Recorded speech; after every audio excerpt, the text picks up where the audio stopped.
성경적으로 보면 이 자기 마음대로 하려고 하는 죄인으로 태어난 아이들, 인간들을 교육을 해서 하나님이 원하시는 모습으로 바꾸어내는 작업을 하는 것입니다.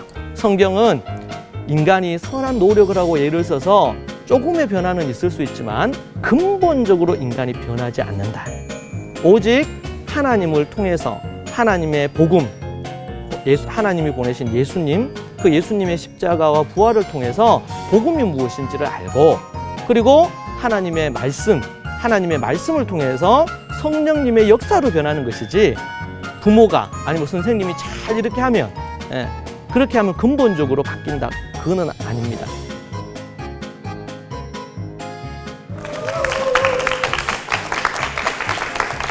안녕하세요. 부모세움의 권창규 박사입니다. 전 세계에 잃어버린 다음 세대를 회복시키는 사명 감당하고 있습니다. 만나서 반갑습니다.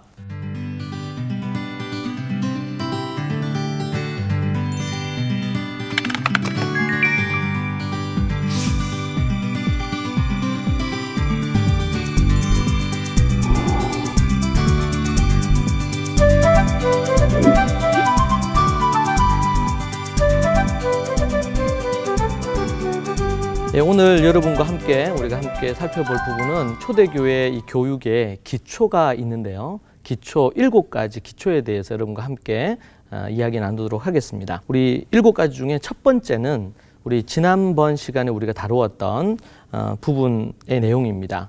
성경적인 인간론으로 교육을 해라 라는 어떤 주제로 우리 지난주에 우리가 살펴봤습니다.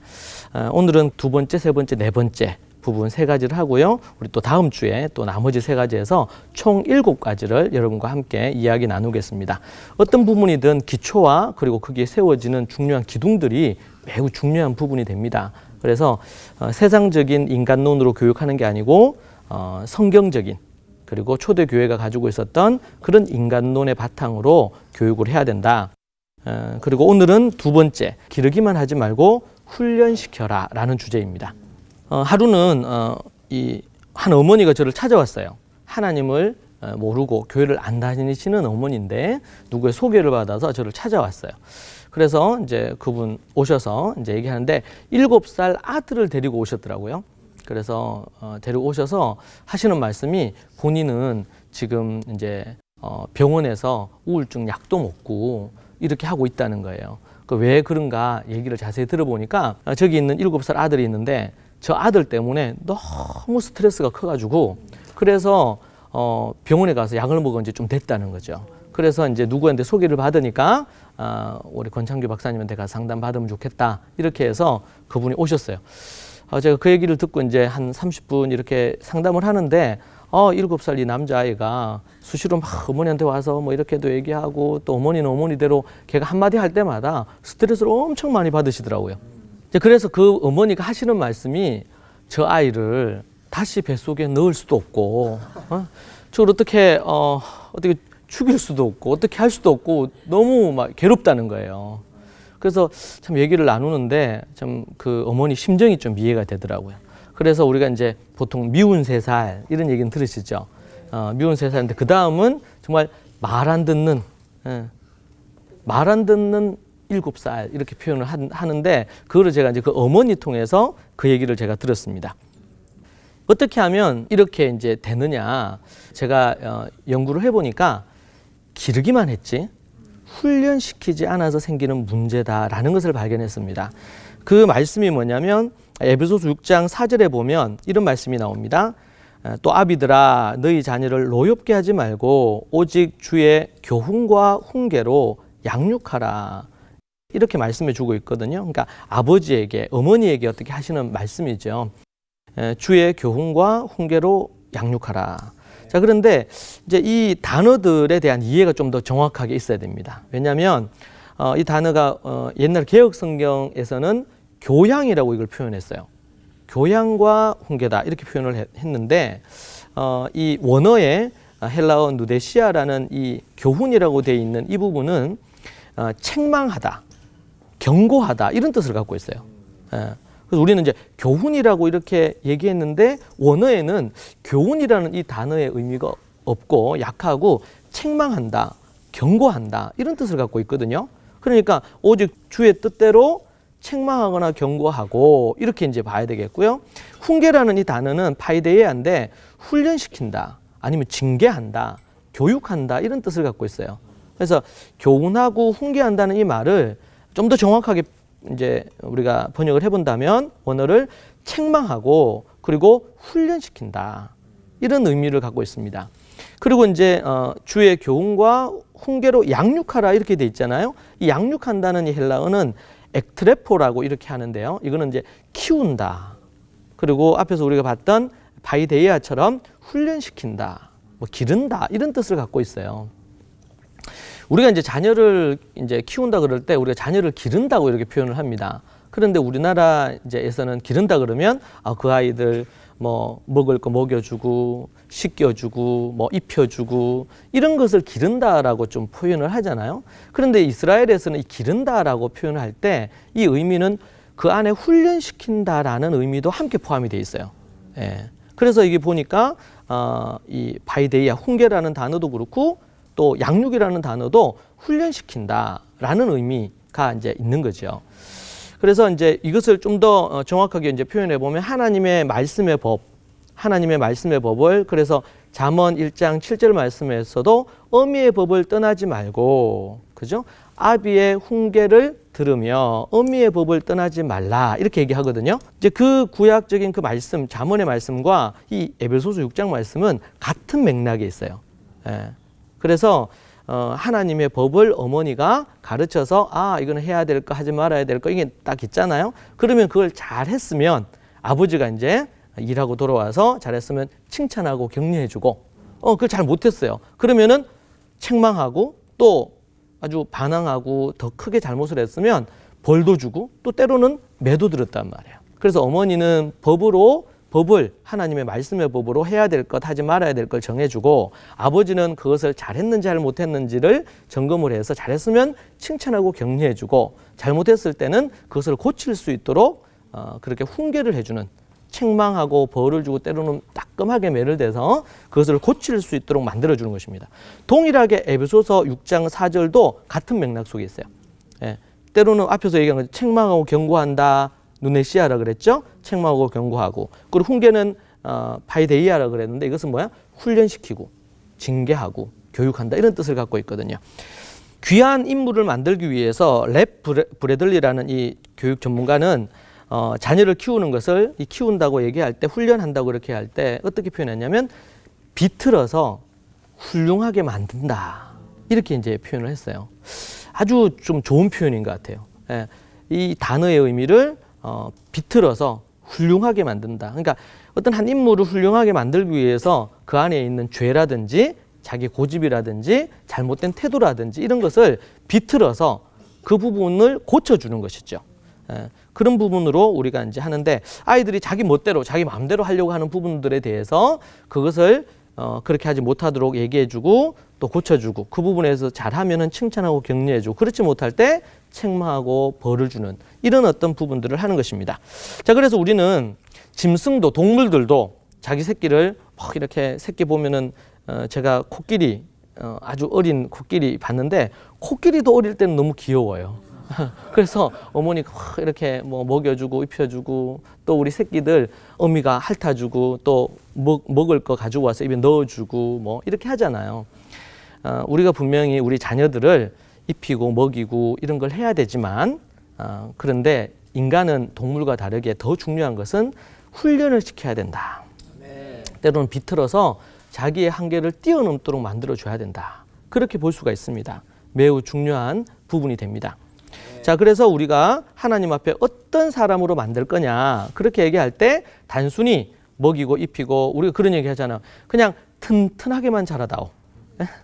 다른 거 없고 그냥 튼튼하게만 자라다오 이렇게 얘기한단 말이에요. 그런데 그게 아니고 뭐 튼튼하고 이렇게 하는 거 필요하지만 더 나아가서 정말 하나님 앞에서 신앙과 인격과 여러 가지 모양이 훌륭한 사람으로 비틀어서 훌륭한 인물로 필요한 것들을 준비를 갖춘 사람으로 만들어야 된다. 자, 그래서 우리가 이제 두 번째, 우리 첫 번째는 뭐라 그랬죠? 성경적인 인간론으로 교육해야 된다.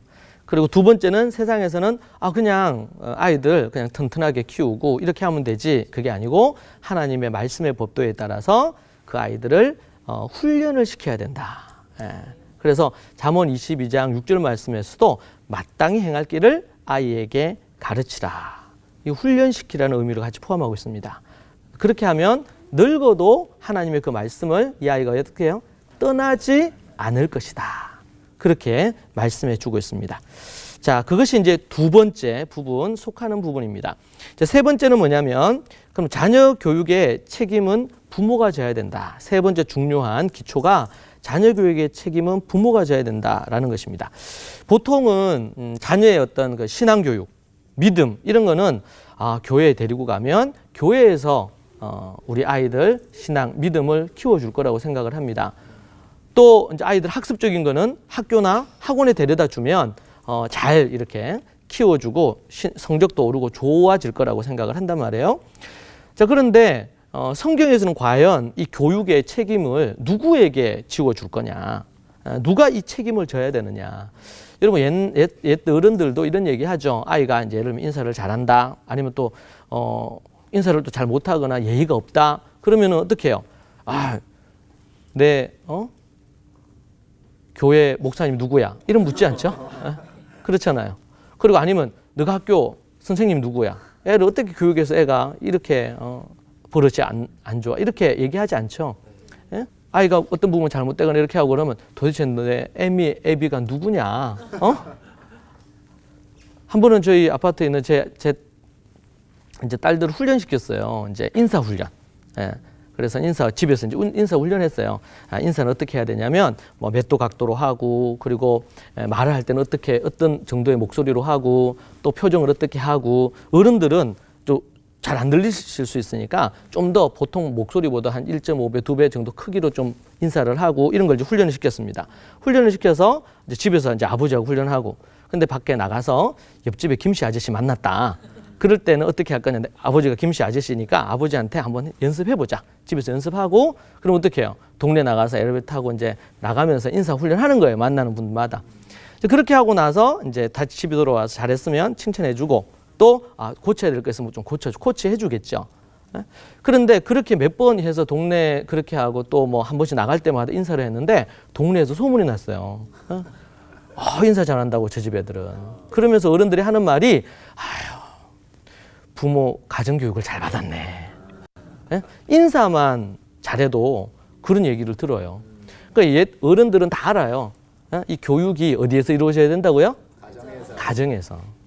그런데 우리는 이 시간이 지나면서 또 산업사회 지나고 이게 바쁘게 이 세월이 이 사회가 바뀌면서 이 교육은 학교에서 하는 거고, 또 신앙교육이나 뭐 이런 교육들은 교회에서 하는 거고, 그러면서 이제 요즘 현대 같은 경우는 인성교육이라든지 착한 양심교육 이런 것은 아예 없어져 버렸죠. 왜냐하면 이건 교회에서도 아니면 학교에서도 이런 부분에 대해서는 잘 안 한단 말이에요.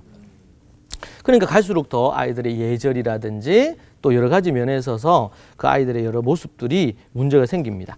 우리가 이제 생각하기를 그런 부분이 있는데, 우리 베른하르트 부앱이라는 이런 교육학자께서는 이렇게 얘기했어요.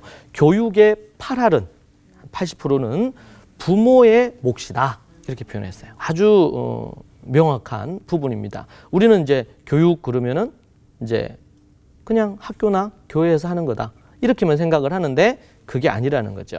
어디에서요? 가정에서. 특별히 가정에서 누가요?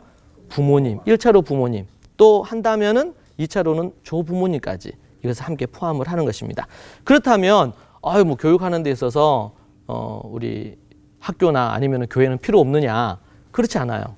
부모가 중심이 돼서 그 교육을 해가는데 학교 아니면 또 교회가 이 가정을 지원해 주는 거예요. 네. 이제 이 역할을 잘 이해해야 됩니다. 가정이 중심이 되고, 그리고 이제 교회가 그리고 학교가 그것을 지원을 해서 이제 그 필요한 부분들을 추가로 해가는 것이죠.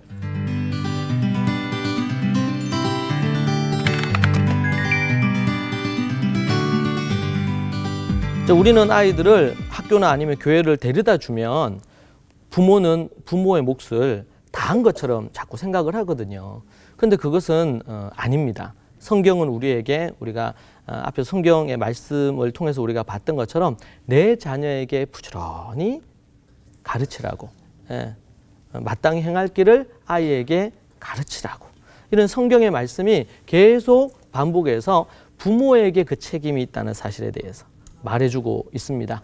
우리가 이제 앞에서도 봤던 것처럼 디모데를 교육하는데 그 디모데의 믿음, 디모데의 삶, 이 부분들에 대해서 바울이 칭찬을 하죠. 칭찬을 할 때 누구 얘기를 합니까? 내 외조모 로이스와 내 어머니 유니게로부터 너의 안에 있는 거짓 없는 믿음, 착한 양심이 너희 안에 있다고, 내 안에 있다고 그렇게 얘기하는 것을 통해서 이 조부모, 그리고 또 외조모죠. 외조모 로이스와 어머니 유니게를 통해서 이것이 디모데에까지 흘러간 것을 볼 수가 있습니다. 우리가 이 부분에 대한 회복이 필요합니다. 저도 어릴 때 믿지 않는 집에서 자랐습니다. 그래서 4학년 때 이제 교회를 처음 나갔어요. 우리 이제 그 성경학교 이런 거 이제 많이 하잖아요. 그렇게 하면은 동네마다 막 예전에는 북치고 막 장구치고 이렇게 하면서 막 모았어요, 애들. 그리고 뭐 애들이 좋아할 만한 거 이렇게 해가지고 교회 모아서 프로그램 하고 이렇게 하면서 이제 성경학교를 했는데 그때 처음 교회를 나갔고 그 이후에 시간이 지나면서 이제 신앙생활을 더 이렇게 하게 됐는데 이제 그렇게 이제 하면서 이 교회에서 또 주일학교에서 교육받은 것이 얼마나 유익하고 좋은 것인지 몰라요. 그런 부분에서 우리 주일학교 교육이라든지 또 교회 교육은 매우 유익합니다. 자, 그런데 지금 이 시대에 믿는 집의 다음 세대 믿는 집의 자녀들이 95%가 떠나고 있습니다. 이건 참으로 안타까운 일이에요. 교회 교육이라든지 주일학교 교육이라든지 이런 것이 약해졌거나 문제가 있기 때문에 있다고 저는 생각하지 않아요. 예전보다 훨씬 더 기자재도 좋아졌고 좋은 것들이 많아졌어요. 근데 문제는 원래부터 있어야 될 이 가정의 기능들이 약해졌거나 또 사회가 변하면서 예전에는 그래도 아이들이 좀 더 착했던 마음들이 있는데 요즘은 갖가지의 어떤 인터넷이나 스마트폰이나 각종 게임이나 이런 것을 통해서 아이들의 어떤 마음밭 자체가 예전과는 참 다르다는 것을 알 수가 있죠. 그러다 보니까 더 많은 문제들이 생깁니다. 그러면서 도리어 우리가 95%를 잃어버린 것 같고 어려움이 있지만 이것은 도리어 위기는 늘 기회라는 말이 있는 것처럼 도리어 이때 가정을 중심으로 한 부분들이 우리가 회복이 된다면 지금 부모 세움으로 이렇게 회복이 된다면 도리어 잃어버리는 95%가 아니라 95% 이상으로 다음 세대를 우리가 잃어버리지 않게 되는 1%도 잃어버리지 않게 되는 유대인 기독교인들 예루살렘의 성도들의 후예들처럼 될 것입니다. 자, 그리고 우리가 한 가지 또 이제 네 번째죠. 네 번째로 우리가 생각해야 될 기초 중에 하나는 뭐냐면 세상적인 어떤 교육 전문가나 이런 부분이 아니고 하나님의 말씀을 더 신뢰해야 됩니다. 한 번은 어느 방송국에서 하는 교육 프로그램이 있었어요. 한국에서 아주 영향력 있는 그 프로그램인데 거기에 대해서 제가 어느 교회 강의를 하니까 묻더라고요. 거기에 있는 부모 프로그램이 있는데 그 프로그램에서 하버드 교육학 박사가 나와서 이런 얘기 했는데요. 목사님, 박사님 어떻게 생각하시냐고 이렇게 얘기하더라고요. 여러분 그것은 매우 중요합니다. 교육학 학자들이 얘기하거나 많은 이런 학자들이 교육에 대해서 정말 많은 연구를 해서 책도 내고 또 논문도 발표하고 그런 강연도 하죠. 그것은 매우 중요하고 우리가 잘 참고한다면 유익한 부분이 될 것입니다. 자, 그런데 어떤 부분들이 있더라도 예를 들면 하버드대 교육학 박사시고 교수시다. 그분이 얘기하면 그럼 다 맞는 부분이냐? 우리는 그렇게 보면 안 됩니다. 우리에게 유일한 기준은 하나님의 말씀밖에 없는 줄 압니다. 성경은 단순히 신앙적이거나 영적인 어떤 것에 도움을 얻거나 교회 생활하는 데 도움을 얻는 것 정도가 아니고 우리의 삶의 모든 분야에서 다 해답을 주는 그런 원리와 지침들이 성경 안에는 있습니다. 그래서 어떤 문제가 있을 때 아니면 어떤 주제에 대해서 과연 성경을 뭐라고 얘기하는가?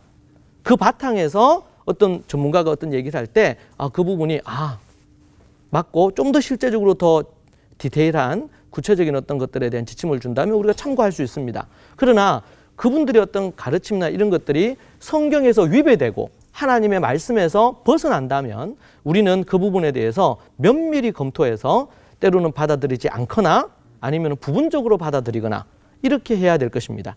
그런데 한국에서는 그 프로에서 어떤 프로 했잖아요. 그러면은 아이들이 그것을 먹으면은 뭐 머리에 좋아집니다. 아니면 뭘 하면 좋아집니다. 그러면은 한국에 있는 모든 어머니들, 그게 크리스찬이든 넌크리스찬 모든 어머니들이 아멘 이렇게 해요. TV 앞에서. 그리고는 그 다음 날부터 바로바로 적용을 하시죠. 그것은 매우 위험한 일입니다. 예.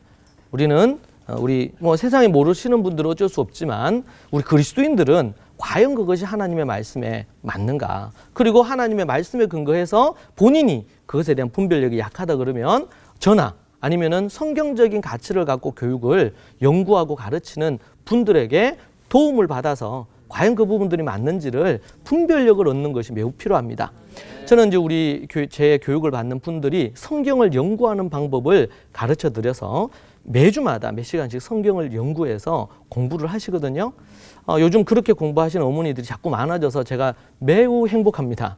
왜냐하면은 저에게 배워서 저에게 의존해서 배우는 거 필요한데 시간이 지나면서 이제 1년 지나고 2년 지나고 시간이 지나면 어머니 스스로 그것을 분별을 해서 행할 수 있는 능력이 필요하거든요. 예, 그렇게 이제 돼야 돼요. 예, 그럼 그렇게 이제 돼서 이제 제자가 되기도 하고 또 도리어 제가 하는 일처럼 그런 일을 어머니들이 직접 할 수 있는 부분이 또 생기겠죠. 그렇게 이제 돼야 됩니다.